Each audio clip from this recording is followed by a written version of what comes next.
Bismillahirrahmanirrahim. Assalamualaikum warahmatullahi taala wabarakatuh. Alhamdulillah, sahabat-sahabat di luar sana, kita jumpa lagi bersama Haji, Kaunselor Haji Mokhtar dalam siri Bicara Cinta Kehidupan. Mari kita bincang-bincang, kita kongsi pengalaman, mencari rahsia membina keluarga bahagia, mawaddah warahmah, insya-Allah sampai syurga. Boleh ya? Sebelum ini kita dah bincang bagaimana pengalaman Haji sebagai seorang kaunselor yang selama PKP bertugas sebagai kaunselor sukarelawan untuk talian kasih COVID-19. Banyak sekali kita terima kes-kes yang melibatkan masalah rumah tangga. Sedih dalam pada kita berikan peringatan nasihat, mari berkasih sayang selama PKP, bantu-membantu keluarga, suami tolong isteri, isteri tolong suami, anak-anak pun sama. Rupa-rupanya ada di kalangan kita yang berantakan rumah tangga, bergaduh suami isteri sampai ke tahap nak bercerai, terpaksa berhubung mendapatkan kaunseling dengan kaunselor. Ini sangat tidak baik. Maka hari ini kita bincang, siapa yang dengar, belajar, mari kita bina diri untuk jadi ketua keluarga. Agenda bermula dengan apa tanggungjawab sebagai seorang suami, sebagai ketua keluarga, sebagai pemimpin, sebagai orang yang bertanggungjawab untuk membawa bahtera kehidupan ke syurga. Baik, jadi hari ini kita nak bincang tajuk tanggungjawab suami. Kemudian sudah tentulah menjadi bapa. Okey. Tanggungjawab suami ialah memastikan dirinya, kita sebagai suami mesti pastikan diri kita, isteri dan anak-anak selamat dari api neraka. Itu kata kunci yang pertama. Bermakna apapun tindakan kita selama kehidupan membina rumah tangga, kita nak bawa isteri, kita nak bawa anak-anak selamat daripada api neraka akhirnya. Maka apa yang kita perlu buat? Okay. Baik. Antara persediaan bagi lelaki yang bakal mendirikan rumah tangga ialah kesedaran bahawa ada kewajipan dan tanggungjawab berat yang bakal menantinya apabila bergelar suami. Bermakna bila bergelar suami bukan lagi sebagai lelaki bujang yang tak ada tanggungjawab, yang kita boleh keluar berlepak dan sebagainya. Tetapi kita kena bersedia bila bergelar suami, kita punya tanggungjawab yang besar untuk memulakan membina keluarga kita. Baik. Berkeluarga bermakna akan bertambah tanggungjawab iaitu terhadap isteri dan anak-anak. Tanggungjawab utama para suami ialah memastikan dirinya, isteri dan anak-anaknya nanti menjalani hidup dalam syariat Islam, mendapat keredaan Allah di dunia dan selamat daripada neraka dan di akhirat nanti. Kata kunci kehidupan sebagai ketua keluarga ialah nak bawa isteri, nak bawa anak-anak dalam perjalanan hidup berkeluarga mematuhi syariat agama, barulah akhirnya nanti kita nak bawa anak-anak dan isteri kita ke syurga. Besar tanggungjawab ya. Mari kita bincang. Baik. Allah mengingatkan dalam firman-Nya, wahai orang-orang yang beriman, peliharalah dirimu dan keluargamu daripada api neraka yang mana bahan bakarnya adalah manusia dan batu. Surah At-Tahrim ayat 6. Allah peringatkan kita bahawa wahai orang-orang yang beriman, peliharalah dirimu. Jaga diri kita bermula dengan diri dan keluargamu. Ini tanggungjawab. Kita sebagai keluarga, jaga diri sebagai suami, sebagai bapa dan keluargamu, isteri dan anak-anak kita daripada api neraka. Yang bahan bakarnya manusia. Masya Allah, manusia dan batu-batu. Allah sudah peringatkan kita. Okey, baik. Pertama, apa tanggungjawab sebagai seorang suami? Pertama ialah sebagai ketua keluarga dan pelindung. Apa maksudnya?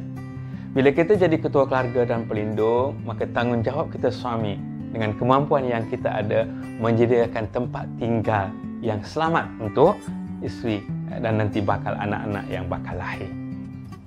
Tak perlu kita rumah yang besar, setakat kemampuan, tapi kita ada rumah, tempat berlindung, tempat yang selamat untuk isteri dan bakal anak-anak kita. Kitalah bertanggungjawab untuk menyediakan keperluan kehidupan, keperluan asas makan, minum, perubatan dan sebagainya. Itu maksudnya sebagai ketua dan pelindung. Jadi bila kita sudah ada rumah, isteri ada tempat berlindung, ada keperluan untuk kehidupan. Kalau isteri tak kerja, dia jaga rumah sementara kita bekerja. Kalau isteri juga bekerja, sama-sama keluar kerja, pulang sama-sama ke rumah, urus kehidupan dan keluarga bersama. Ini yang pertama. Yang kedua apa? Sebagai pemimpin, selain pada kita ketua keluarga dan menyediakan perlindungan pada isteri dan anak, kita adalah pemimpin. Bermakna apa? Kita lah sebagai suami, sebagai bapa nanti, nak pimpin isteri, nak pimpin anak-anak untuk meneruskan kehidupan, menjalani kehidupan yang mematuhi syariat. Kita pimpin isteri untuk solat, puasa, beribadah setiap hari bagaimana rutinnya. Suami ke masjid, isteri di rumah dan sebagainya, bawa anak ke masjid dan sebagainya. Ini ialah kita memimpin keluarga. Bagaimana kita nak bawa keluarga kita ke arah mana? Nanti anak-anak nak bersekolah, nanti kita nak sediakan keperluan anak-anak untuk tadika, ke sekolah, ke kolej, ke universiti. Begitulah kehidupan yang kita kena pandang masa depan kita itu. Mana kita kena bersedia untuk memimpin ini, untuk menjadi ketua keluarga ini, jaga keperluan-keperluan yang perlu ada. Jadi kita kena bersedia, pandang jauh untuk meningkatkan lagi sumber ekonomi dan sebagainya. Baik, terpimpin ke jalan yang betul. Okay? Seorang suami harus sedar bahawa dia adalah pemimpin dalam rumah tangga. Allah Subhanahu Wa Taala berfirman yang bermaksud, laki-laki adalah pemimpin bagi kaum wanita kerana Allah telah melebihkan sebahagian dari mereka atas sebahagian yang lainnya dan kerana mereka telah membelanjakan sebahagian harta mereka. Surah An-Nisa ayat 34. Allah telah peringatkan, suami adalah pemimpin, laki-laki adalah pemimpin bagi kaum wanita kerana Allah telah melebihkan sebahagian mereka. Allah berikan kekuatan, kebijaksanaan, fizikal dan emosi dan sebagainya kepada lelaki-lelaki. Jadi ketua yang akan memimpin isteri dan anak-anak. Seorang pemimpin akan bertanggungjawab atas orang di bawah pimpinannya. Setiap perkara sama ada kecil ataupun besar, mesti dalam perhatian dan pemerhatiannya. Pemimpin akan ditanya, sekecil-kecilnya sehingga sebesar-besarnya, apa yang kita telah perbuat sebagai pemimpin dalam sebuah keluarga. So, jadi ini menjadi amanah yang Allah telah berikan kepada kita sebagai lelaki. Apa tanggungjawab suami lagi? Yang ketiga, sebagai guru. Masya Allah. Anak-anak bermula dengan kitalah sebagai guru. Kullu mauludin ala fitrah fa abawahu yuhawidani ayunassurabi ayumakisani. Masya Allah. Anak-anak lahir suci bersih fitrah, bagaimana kain putih. Ibu bapa lah yang nak mencorakkan anak nak jadi Majusi, Yahudi dan Nasrani dan sebagainya. Sudah tentulah bermula dengan bapa. Bermula dalam kandungan ibu, kita sudah mula mendidik dengan bacaan-bacaan Al-Quran, dengan kata-kata yang baik, dengan azannya, memperdengarkan perkara-perkara yang baik. Mendidik sudah bermula. Tugas kita sebagai seorang guru. Pastilah nak didik isteri. Syukurlah kalau suami yang punya isteri yang memang sudah terdidik, yang memang sudah patuh kepada ajaran agama. Lagi mudah kita bersama nak bantu, nak bimbing adik anak-anak pula, ya. Baik. Sebagai guru, suami perlu memastikan isteri dan anak-anak lengkap dengan ilmu agama yang asas dan wajib, terutamanya ilmu fardu ain. Maka bermulalah menanamkan asas utama kepada anak-anak dengan ilmu agama dan kehidupan fardu ain itu bermula dengan kita di rumah. Bapalah yang kena ambil tanggungjawab asas agama sebelum kita hantar anak-anak ke sekolah. Okey, jika tidak, suami wajib mengajar anak dan isterinya. Kalau tidak mampu mengajar, maka suami wajib memastikan anak-anak dan isteri belajar sama ada di sekolah agama, masjid, surau dan sebagainya. Kalau kita tak mampu, kita kena usah tanggungjawab kita untuk hantar isteri dan anak belajar dengan ustaz, dengan tuan guru sama di masjid, di sekolah agama dan sebagainya. Maka ini menjadi tanggungjawab. Okey, baik. Dalam hal ini, Islam menggalakkan awal-awal lagi agar lelaki memilih calon isteri yang beragama. Dengan itu dapat meringankan beban dan kewajipannya mengajar ilmu agama kepada isterinya. Dan pada itu, isteri yang berilmu dapat pula membantu mengajar dan mendidik anak-anak. Sebagai Haji sebut tadi, bertuahlah, beruntunglah kalau suami punya isteri yang memang sudah terdidik, sudah ada asas agamanya. Maka mudah untuk kita sama-sama beri tumpuan, membimbing dan mendidik anak-anak pula. Bersyukurlah. Sebab itu dalam memilih pasangan untuk berkahwin, bukan harta, bukan rupa yang utama, tetapi agama. Okey, insya-Allah. Baik. Haji beri tips sedikit, tips mendidik isteri untuk para suami. Pertama apa? Allah membekalkan kepada lelaki kekuatan akal, rasional, tidak mudah didorong oleh perasaan. Wanita pula berjiwa sensitif dan mudah tersinggung. Justru kekuatan akal jika dimanfaatkan dengan sebaik-baiknya, ditambah kekuatan fizikal, suami boleh menjadi pendidik yang kreatif. Allah dah jadikan lelaki lebih kuat emosinya, lebih matang fikirannya, maka kitalah yang nak mendidik, mengawal, menasihati isteri dengan hikmah. Sebab isteri dia mudah beremosi dan sebagainya. Baik. Yang kedua apa? Perasaan wanita terlalu mudah terusik dengan suasana dan keadaan sekeliling. Justru lelaki hendaklah banyak menggunakan daya fikir dan strategi. Wanita kan mudah sensitif, dia mudah beremosi. Sebab itu dia perlu dilindungi, dia perlu disayangi. Maka lelaki-lelaki lah mesti bertindak, berbincang dengan penuh hikmah dan kasih sayang. Bukan cepat nak melenting. Pandai ambil hati isteri. Apa lagi tips untuk mendidik isteri? Kaum wanita dibekalkan dengan 9 nafsu dan 1 akal berbanding dengan lelaki yang diciptakan dengan hanya 1 nafsu dan 9 akal. Nafsu yang dimaksudkan bukan nafsu seks semata-mata, tetapi nafsu tidak penyabar, mudah berprasangka, cemburu, cepat merajuk dan sebagainya. Dari dorongan nafsu itulah lahirnya pelbagai perasaan pada wanita. Kena terima hakikat. Lelaki dijadikan 1 akal, lelaki dijadikan 9 akal, 1 nafsu. Tapi 1 pun kuat wanita 1 akal, 9 nafsu. Tapi maksudnya bukan dorong pada seks saja. Nafsu apa? Nafsu nak berkasih sayang, nafsu nak dihargai, mudah beremosi, cemburu dan cepat merajuk, itu wanita. Maka lelaki yang mempunyai 9 akal ini kena bijak bijak, tenang, sabar, berhikmah dalam membawa isteri, meredakan kemarahan. Jika dia berletih macam mana nak buat, maka Haji teringat pada satu ketika, Haji ulang lagi sekali kisah yang bagus ini. Seorang pemuda datang nak minta pandangan nasihat daripada Saidina Umar waktu zaman Saidina Umar. Kenapa? Kerana isterinya suka berletih, setiap hari ada je pom-pom, tak menang, dia nak dengar, stres dia. Maka akhirnya dia putuskan nak jumpa dengan Saidina Umar, nak minta nasihat. Sesampainya di rumah Saidina Umar, sebelum dia naik, dia bagi salam, dia terdengar suara wanita sedang berletih, berceloteh panjang. Tetapi dia tak dengar sepatah pun perkataan suara daripada seorang laki-laki, iaitu Saidina Umar. Dia teliti, tak juga ada suara Saidina Umar. Maka sudah begitu dia pun macam tak sampai hati nak ganggu, dia nak baliklah. Tapi Saidina Umar nampak dia, maka Saidina Umar panggil, "Wahai pemuda, mari, apa hajat kamu nak jumpa aku?" Maka pemuda itu pun cerita, dia berhajat nak dapatkan pangan nasihat tentang perangai isterinya tadi. Apa Saidina Umar cakap? Ini hebat.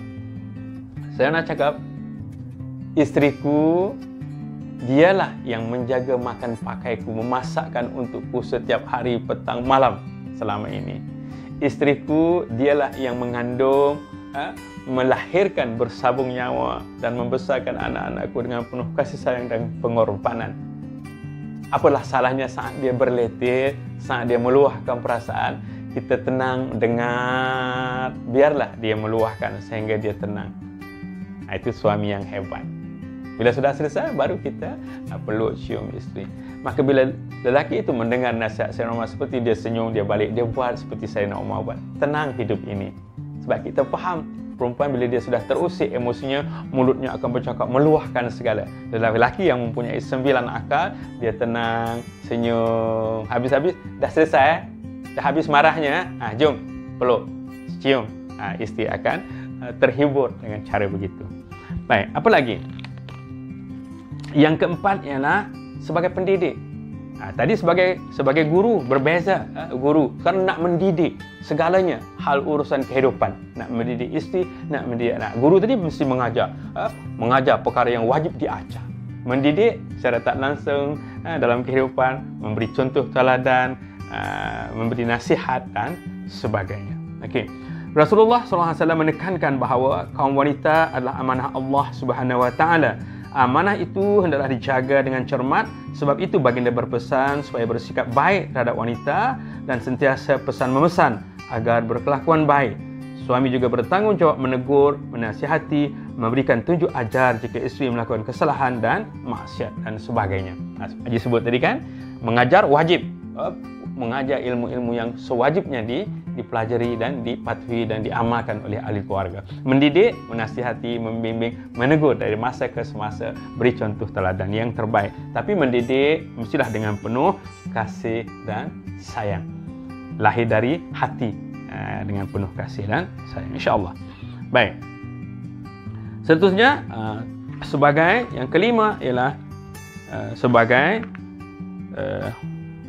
baik, sebelum itu Haji nak beri bagaimana menangani isteri. Ini tips juga. Bagaimana menangani si mulut murai katanya. Isteri yang suka berceloteh. Okey. Ada setengah kaum wanita yang suka berleter, yakni diistilahkan seperti mulut murai. Okey. Suami yang bijak bertindak, tidak melayan leteran isteri, ini bukan bermakna suami mengalah, tetapi sebagai satu strategi. Jadi kalau ada isteri macam ni, kita jangan lawan cakap dia, kita macam mengalah, tapi bukan erti kita kalah, tapi ini strategi. Apa strateginya? Isteri yang sedang berleter tidak boleh terus dinasihati. Tunggu keadaannya menjadi kendur, barulah boleh dinasihati. Nasihat yang kena pada tempat dan keadaannya akan mudah diterima dan dirasakan seperti kepala yang disiram embun sejuk di kala panas terik. Bagus ya. Maksudnya, sewaktu dia tengah panas, dia tengah beremosi, kita menegur, menasihat, tak masuk.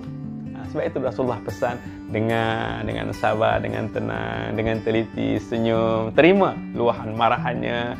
Bila sudah reda, barulah kita masukkan nasihat, bimbingan dan pesanan. Itulah seumpama air sejuk yang segar menyirami badan, menyirami kepala sewaktu sedang panas. Masya Allah, cantik ibarat itu ya.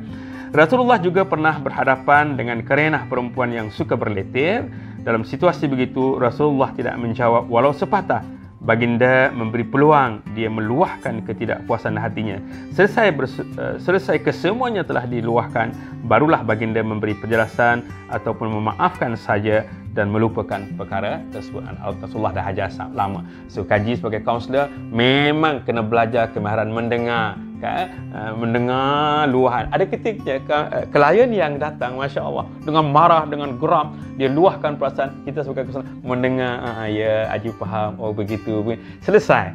Bila selesai dia luahkan kemarahannya, Haji bertanya, jadi apa yang Haji nak tolong kamu sekarang sebagai kaunselor? Dia cakap apa? Okey sudah Haji, tenang sudah aku, selesai sudah, aku tak marah lagi. Nampak tak kehebatan mendengar? Itulah kita kaunselor memang ada kepakaran seperti itu. So ada tips bagaimana mengawal marah isteri. Wanita seringkali bertindak mengikut perasaan, apabila fikirannya terganggu, emosinya juga akan turut sama terganggu. Tak kala itu, kalau ada kesilapan suami walaupun kecil akan diungkit-ungkit. Lebih-lebih lagi kesalahan besar, mulalah meluap perasaan marahnya pada suami. Memang agak sukar dikawal tak kala isteri sedang marah. Bagaimana sepatutnya tindakan suami menghadapi isteri yang sedang dalam kemarahan? Jawapannya, suami harus berdiam diri. Itu kata kunci. Okey, itu kata kunci. Suami yang ada 9 akal kan? Kata kuncinya sabar, diam saja, tapi diam dengan senyuman, diam dengan kasihan, bukannya diam dengan marah. Tak betul. Ada psikologinya, bijak. Itu strategi. Maka biarlah kemarahannya reda, kemudian baru menyambung bicara, menasihati atau diajak berbincang. InsyaAllah, jika kita amalkan sebegini, insyaAllah. Maka Haji tutup hari ini dengan sedikit isteri yang dengar bagaimana isteri yang solehah. Lepas ini baru Haji sambung lagi dengan slot bicara kisah kehidupan, kisah cinta kehidupan untuk tanggungjawab isteri pula ya. Baik, isteri yang solehah. Beruntunglah suami yang memiliki isteri yang tidak banyak kerenah serta menumpukan perhatiannya untuk kebahagiaan suami. Dia akan menjadi penghibur, pendorong dan pembantu yang amat bermakna kepada suami. Isteri begini bukan sahaja tidak membebankan suami dengan masalah-masalah, bahkan dia akan berusaha bersama untuk menyelesaikan masalah dengan memberikan pendapat dan pandangan atau sekurang-kurangnya memberi sokongan moral kepada suami dengan sesuatu yang disenangi suami. Beruntunglah siapa suami yang dapat isteri seperti ini, yang tidak banyak membantah, yang tidak banyak kerena, dia sentiasa menyokong apa saja tindakan suami. Isteri yang hebat, dia akan patuh dan taat pada suami. Baik, cukup untuk hari ini bicara kita dalam kuasa cinta kehidupan. Yang penting, mari suami isteri kita bina kehidupan berkeluarga dengan penuh kasih dan sayang. Hablum minallah, hablum minannas. Kita atur keluarga dengan penuh kasih dan sayang, dengan ceria, dengan ikhlas. Niat apapun yang kita perbuat kerana Allah Subhanahu Wa Taala, kita taat dan patuh perintah dalam perjalanan cinta kita melayari bahtera kehidupan. Walau apapun gelora, yang penting kemudinya iman pasti sampai ke destinasi cinta, ke syurga idaman. Okey, kita jumpa lagi untuk slot yang akan datang, kuasa cinta kehidupan. Tenang-tenang saja, ikhlaskan diri, maafkan semua orang, pasti hidup bahagia. Jumpa lagi. Assalamualaikum warahmatullahi taala wabarakatuh.